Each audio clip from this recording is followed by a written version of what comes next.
Let me ask you a question. Would you know a killer if you walked past one on the street? Maybe you have preconceived notions of what a killer looks like. And here's another question for you while you ponder that last. Are killers born or are they made? Is a person born with a killer instinct, or does one become a killer based on life experiences? These are questions that scientists have pondered for generations, and arguments can be made for both points of view. Criminal profiling has helped law enforcement identify and arrest killers for decades. It's a powerful tool indeed. Still, profiling is not foolproof. Innocent people have been arrested and sometimes convicted because they fit the profile of a cold-blooded killer. Others have escaped capture because they don't fit a profile.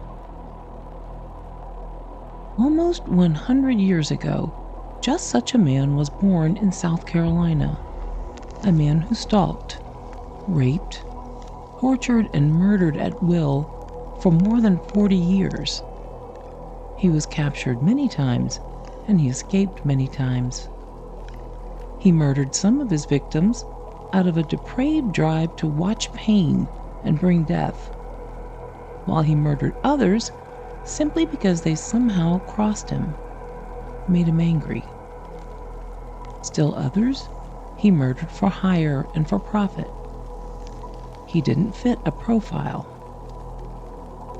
Hard to catch a man like that. Tonight we'll examine the interesting case of a man dubbed by law enforcement to be the meanest man in America. And very likely he was. But what happened? What went wrong with this man who confessed to killing more than 100 people? Was he born to kill? Or did the events of his life make him a killer? I want to let you know at the outset of the story I'm about to share that the details of this man's crimes are gruesome. They're gory and they're cruel. But in telling his story, I've decided not to relate those details to you. This podcast really is not a true crime vehicle, though we sometimes do share stories about killers. The point I'm trying to make is that this man's crimes were dreadful enough without painting them with grisly blood and gore. I want us to focus on the time, the place, and the events, not the sensationalism. I want us to think about the why and the how of the story. I feel like you'll be okay with that. So I hope you'll join me again tonight, here on my front porch, as we gather close and enjoy the imagined protection that closeness brings us. After all, it's the familiarity of this old porch, the brave effort the light makes to hold back the dark, as we speak aloud the things that we'd otherwise never dare.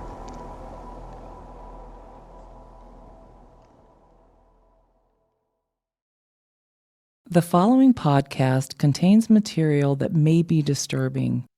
Listener discretion is advised. What draws us close as we exchange tales that, whispered in the dark, stir fear in us? Is it true closeness? Is it the deliciousness of being in the know and of sharing that knowledge with friends? Or is it something else, something a little darker? It's instinctive in us, that need to tell some tales among friends, isn't it? We begin when we're children, when we tell ghost stories by the light of a campfire, or a flashlight, or by candlelight, as if we could push back the dark. Certainly when we were children, we believed we could. Now the stories we tell are no longer ghost stories, shared with the intent of frightening those who listen. No, the topics of the stories we tell as adults are woven of much more frightening fabric.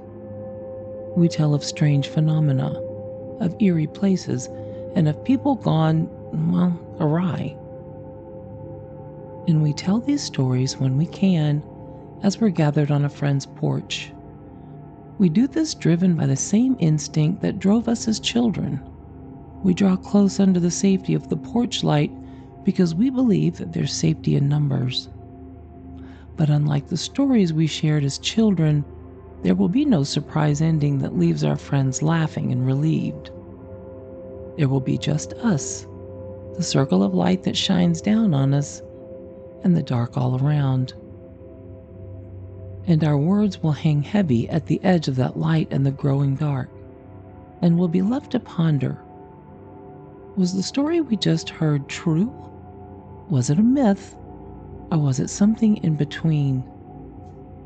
And instead of walking home alone in that thick darkness, we'll linger just a little bit longer. Maybe there will be time for just one more tale before we leave the safety of the group and strike out on our own. Because really, the tale we just heard couldn't possibly be true, could it?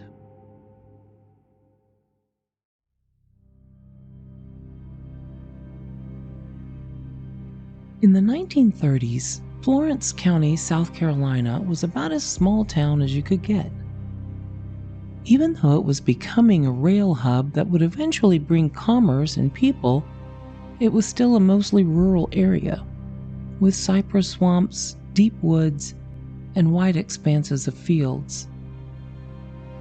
The hauntingly beautiful low country of South Carolina features sturdy live oak trees adorned with lacy Spanish moss.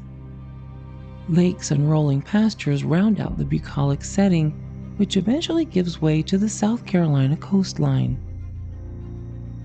People in that area were farmers, landowners, and small business owners. But most people in Florence County at that time were just poor.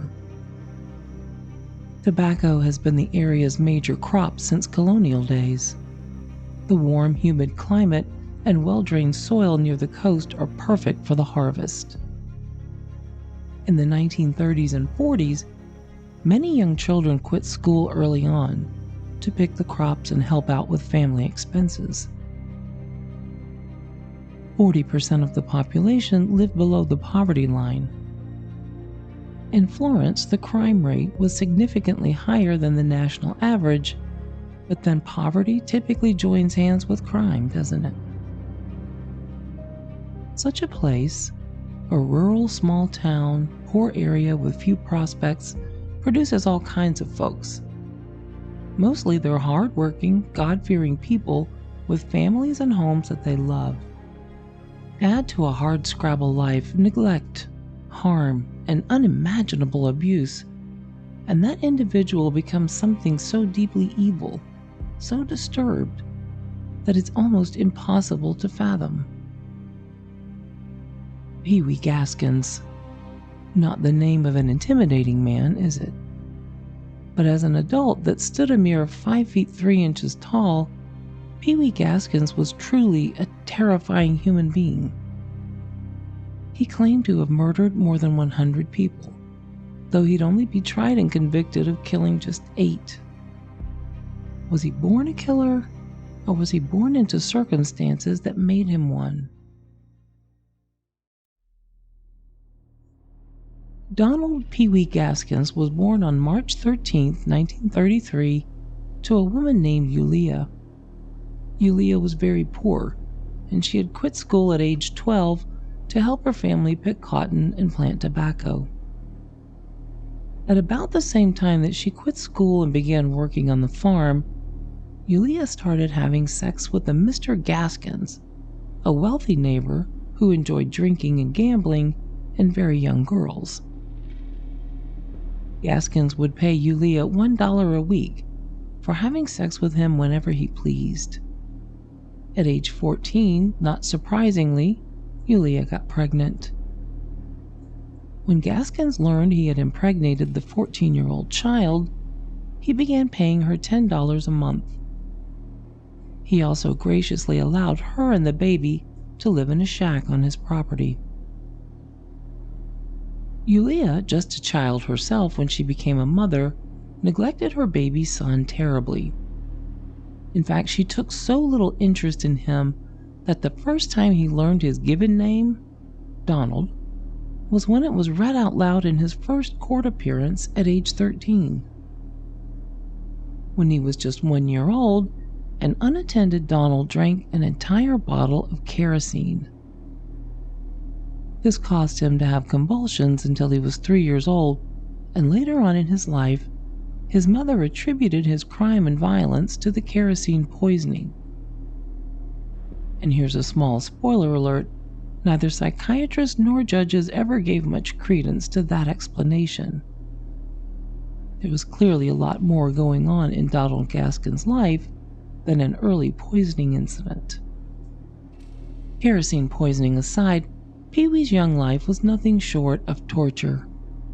His diminutive stature earned him the nickname of Pee-wee early on, and he'd spend the rest of his life trying to prove himself to be what he called a big man. A power man, as they are known in prison. These were men who were known throughout the cell block as untouchable. They were mean and dangerous and therefore safe. It wasn't easy to earn the distinction of a power man. Pee-wee's mother's many boyfriends and even her brothers beat him often. Some of the men who came in and out of his mother's life even sexually assaulted him. He dropped out of school at age 11, and right away he formed a gang with a couple of his friends. Now, you might think that boys this age would get themselves into trouble by stealing or fighting other boys. But this gang was different and very dangerous. Their crimes included burglaries, assaults, the rape and terrorizing of young boys, and even the gang rape of Pee-wee's friend's sister. At age 13, when a young woman caught Gaskins breaking into her home, he attacked her, hitting her in the head with an axe. He didn't kill her, but he was arrested and convicted of assault, and for that attack, he was sentenced to 5 years in a reform school, the South Carolina Industrial School for White Boys in Florence. Here he was again regularly sexually assaulted, this time by the other inmates. That feeling of being small and helpless festered inside the young boy. Pee-wee's life was mostly a series of crimes and incarcerations, and he had learned the hard way at a very young age that prison is not a pleasant place for a small man.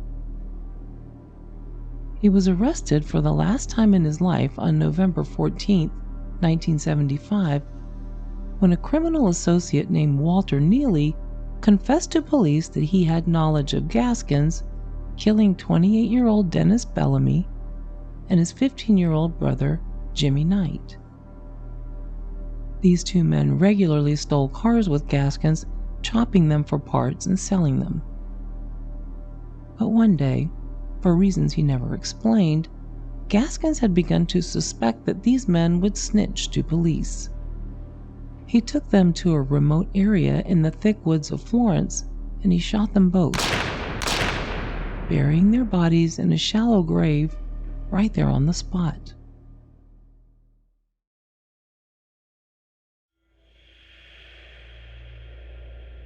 Well, under pressure, Neely confessed to police that Gaskins had confided in him that he had killed these two plus several other people, a total of 13 in fact, listed as missing during the previous 5 years.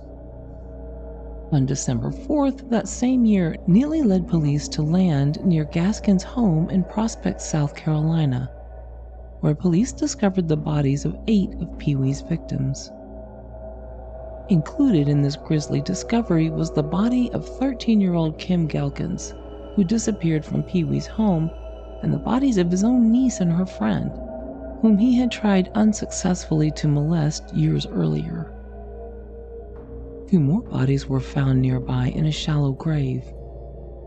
They were a mother and daughter, Doreen Dempsey and her 2-year-old baby girl. Doreen had actually been one of Gaskins' few friends in town.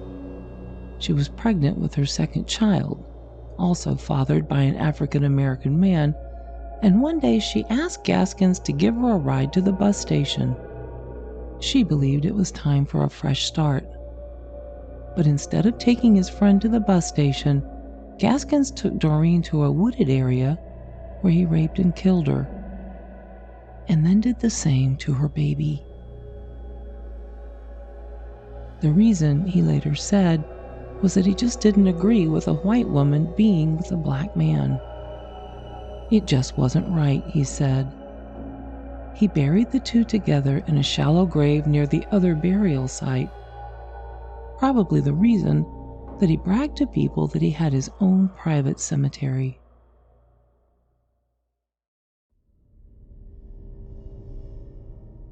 When he was sent to prison for these murders, Pee-wee knew he had to become what he called a power man, a man so tough and feared that no one dared try to test him.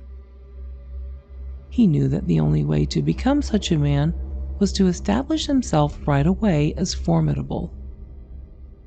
On September 2, 1982, Gaskins committed another murder, for which he earned the title the Meanest Man in America. While incarcerated in the high-security block at the South Carolina Correctional Institution, Gaskins killed a death row inmate named Rudolph Tyner, a feat that no one believed possible because of the level of security in that part of the prison.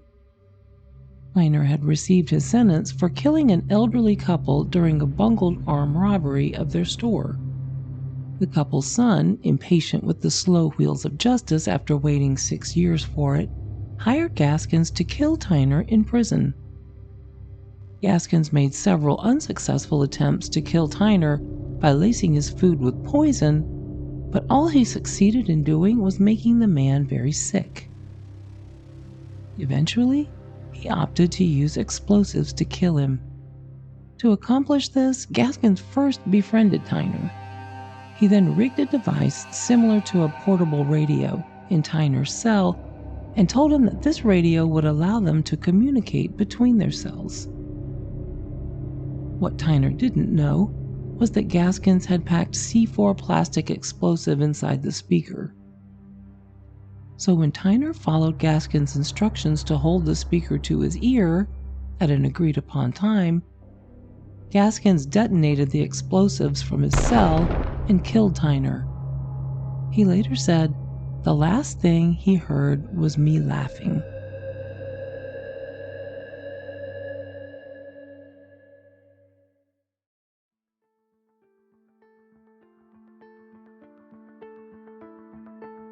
From his first arrest in 1946 until the end of his days in 1991, Gaskins' life was a series of crimes, arrests, escapes, more crimes, and more arrests. In between, he found work with a traveling preacher and with carnivals and construction companies. These jobs allowed him to move around the South, in Georgia, South Carolina, and Florida, with ease. Some of his crimes were petty, car thefts, burglaries, insurance fraud, but others were heinous. Pee-wee had no qualms about committing murder, whether his victims were friends or family or fellow criminals. But he also had absolutely no qualms about rape of both women and children. What gets twisted inside a man that allows him to assault an innocent child in such a brutal way? It's been said that just one taste of forbidden fruit is never enough. In Donald Gaskins' case, that forbidden fruit was murder. You see, the murders he committed in the course of his everyday life, killing suspected informants, killing those who might snitch, or killing those whom he believed to have slighted him, eventually stopped quenching his thirst for blood. And he did have that thirst. He told his daughter once that he was a vampire, and that at times he just had to see blood. He described that feeling to a psychiatrist once, saying that about once every month to 6 weeks, he'd feel his anxiety begin to ramp up. He'd get the shakes and cold sweats, and his need to kill and to see blood became overwhelming. Eventually, he'd have to do something about it. He called this feeling bothersomeness. And listen to this. Pee Wee Gaskins drove around South Carolina in a hearse, and written on the back window of that hearse were the words, "I haul dead bodies." He'd also laugh and make reference to his own personal graveyard in Florence. In time, Pee Wee began committing what he called his coastal kills. In his mind, when he killed people he knew, those murders were somehow more serious to him than the random kills he committed strictly out of sadism and bloodlust. Of course, he also murdered for hire, including killing the ex-boyfriend of an acquaintance for $1,500. But his coastal kills, now those were very different indeed. He knew that if he cruised the nearby shoreline long enough, he'd find a hitchhiker, or a runaway, or even young lovers. They were easy enough to pick up, and once he had them in his car, they were as good as dead. But his coastal kills weren't quick. No, he had begun to enjoy torture, prolonging the victim's fear and misery as long as he could. He had even begun shopping at local hardware stores for tools he could use in this newfound art form he'd discovered. Using stabbing, suffocation, mutilation, and drowning, to name a few methods, Pee Wee Gaskins even admitted to cannibalizing some of his victims.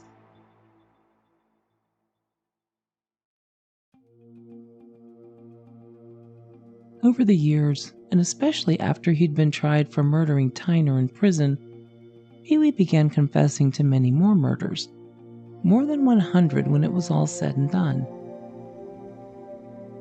While he was on death row, Gaskins said he committed between 100 and 110 murders in his tragic lifetime. His claims have been widely disputed, and while there's been no direct evidence to support them, unidentified bodies have been found buried up and down South Carolina's coast for years. Was he doing what many on death row do, claiming responsibility for murders he didn't commit just to buy themselves more time? Was he telling the truth? Or was Pee Wee once again trying to make up for his tiny stature and feelings of inadequacy by making himself appear larger than life? Donald Gaskins was executed on September 6, 1991, at 1:10 a.m. in the electric chair, just hours after he had tried to kill himself by slitting his wrists. It seems he didn't want to give the state the satisfaction of killing him. His last words were, "I'll let my lawyers talk for me. I'm ready to go." He was electrocuted with freshly stitched arms, as scheduled. Donald Pee Wee Gaskins' body was cremated, the ashes spread in the woods on family land, where he often hid to escape capture for months at a time. He wasn't buried, according to his daughter, because people in the region believed him to be the son of Satan.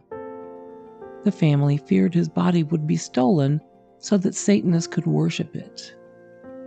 Pee Wee Gaskins, in the circle of convicted murderers at least, grew to be a much larger man in death than he ever was in life.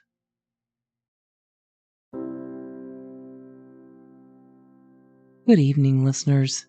This episode brings Season 2 of Front Porch Mysteries to a close, but not without a heartfelt thank you from me, Carol Townsend.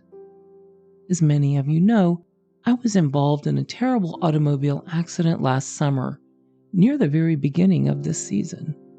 I suffered numerous injuries and was hospitalized for a month, and my physical therapy continues 7 months later. I'm fortunate though, and that's the main thing I want to carry with me going forward in this process of strengthening and healing. I refuse to give in to another, easier way of thinking. Having said this, I underestimated the toll that such an event takes on a person's mind and body, and because of that, I have not been disciplined in adhering to the every other week publishing schedule we established in Season 1. For that, you have my most sincere apologies. We'll take a short 2-month break before beginning Season 3, and then I'll meet you back here in the very same spot on my front porch. We'll bring you a new episode every other week, and we hope that you'll pull up a chair with us, because there are some things in our history that can't be explained, but must always be explored. Best to do that with friends, isn't it?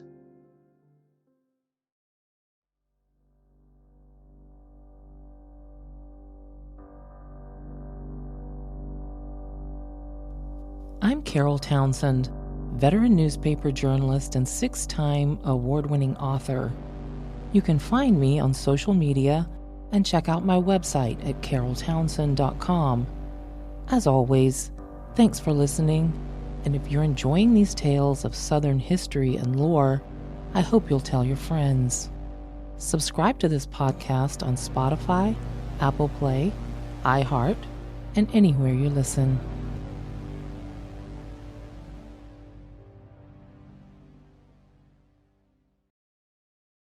My team and I used the following resources to bring this tale to you. The book Donald Gaskins, The Meanest Man in America by Jack Rosewood. Alcatraz East Crime Museum, Donald Pee Wee Gaskins. And the show Investigation Discovery, Donald Pee Wee Gaskins.